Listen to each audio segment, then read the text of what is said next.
विधुर कुरु जनपद के राजा धनंजय, जिसकी राजधानी इंद्रप्रस्थ थी, पृथ्वी लोक का सबसे पराक्रमी राजा माना जाता था।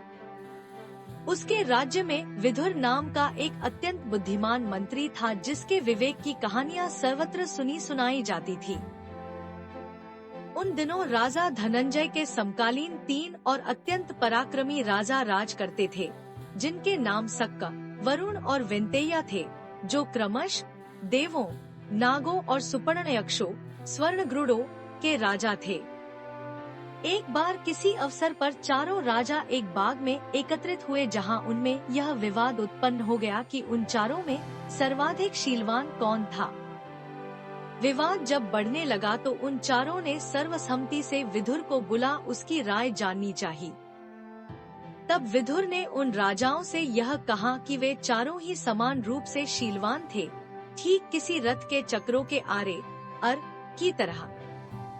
विधुर की राय से चारों ही राजा अत्यंत प्रसन्न हुए और उसे अनेक पुरस्कार दिए। उस रात नागराज वरुण जब अपने शयन कक्ष में आराम कर रहा था तो उसकी रानी ने उसके गले के हार को लुप्त पाया। कारण पूछने पर जब उसे ज्ञात हुआ कि राजा ने अपना प्रिय हार विधुर को उसकी बुद्धिमानी से प्रसन्न हो पुरस्कार में दिया है, तो उसने राजा से विधुर का हृदय भेंट में मांगा और जिद पूरी न होते देख मूर्छित होने का स्वांग रचा। एक दिन सुपर्ण यक्षों का सेनापति पुण्यकराज नागलोक के ऊपर से उड़ता हुआ जा रहा था। तभी उसकी दृष्टि नागराज कुमारी इरंदती पर पड़ा, जो एक सुंदर झूले में गाती झूलती दिखी। इरंदती की अपूर्व सुंदरता को देख पुण्यकराज तत्काल नीचे उतर आया और इरंदती से उसी क्षण अपना प्रणय निवेदन किया। पुण्यक के व्यक्तित्व से इरंदती भी कम प्रभावित नहीं थी। उसने उसी क्षण उसके प्रेम को स्वीकार कर लिया। पुण्यक तब नागराज वरुण के पास पहुंचा। वहां उसने इरंदती का हाथ मांगा।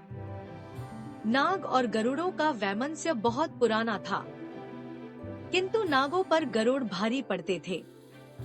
इसके अतिरिक्त राजा अपनी पुत्री का दिल भी तोड़ना नहीं चाहता था और न ही नागपुत्री का हाथ किसी गरुड़ को दे समस्त प्रजा का बैर मोल लेना चाहता था। अतः उसने पुण्यक से कुछ समय की मोहलत ले एकांत में अपने मंत्री से सलाह की। नागमंत्री कुरुराज के मंत्री विधुर का वैरी था। उसे विधुर की प्रतिष्ठा से ईर्ष्या थी। अतः उसने राजा को सलाह दी कि वह पुण्यक को इरंदती का हाथ तब दे जब वह विधुर का हृदय लाकर रुग्ण महारानी को दे। इस युक्ति से रानी भी स्वस्थ हो जाएगी और स्वस्थ रानी को देख प्रजा भी। पुण्यक ने जब नागराज की शर्त को सुना तो वह तत्काल उड़ता हुआ कुरु देश की राजधानी इंद्रप्रस्थ पहुंचा। वह कुरुराज धनंजय की कमजोरी जानता था। वह जानता था कि कुरुराज एक महान जुआरी था। अतः राजा धनंजय के पास पहुंचा। उसने उसे जुए के लिए ललकारा और दांव पर अपने उड़ने वाले घोड़े तथा अपने उस रत्न को रखा जिससे विश्व की समस्त वस्तुएं दिख सकती थी। राजा धनंजय भी जुआ खेलने को तैयार था और उसने भी अपने अनेक प्रकार के रत्नों को दांव पर लगाना चाहा। किंतु पुण्यक ने तब उससे कहा कि यदि रत्न ही दांव पर लगाना था तो उसे अपने राज्य के सबसे अनमोल रत्न विधुर को लगाना होगा। खेल आरंभ हुआ। धनंजय की हार हुई और पुण्यक की जीत। पुण्यक तब विधुर को ले उड़ता हुआ काल पर्वत पर पहुंचा।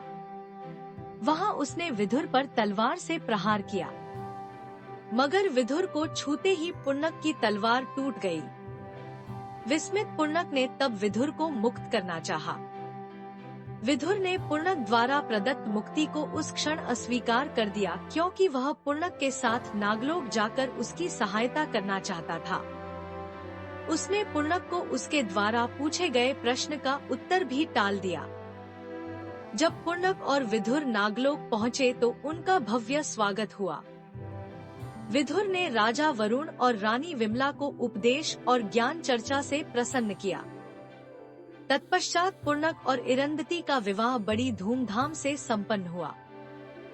विवाहोपरांत पुर्णक ने विदुर को ससम्मान इंद्रप्रस्थ पहुंचाया और उसे अपना वह रत्न भेंट में दिया जिससे विश्व की कोई भी वस्तु देखी जा सकती थी।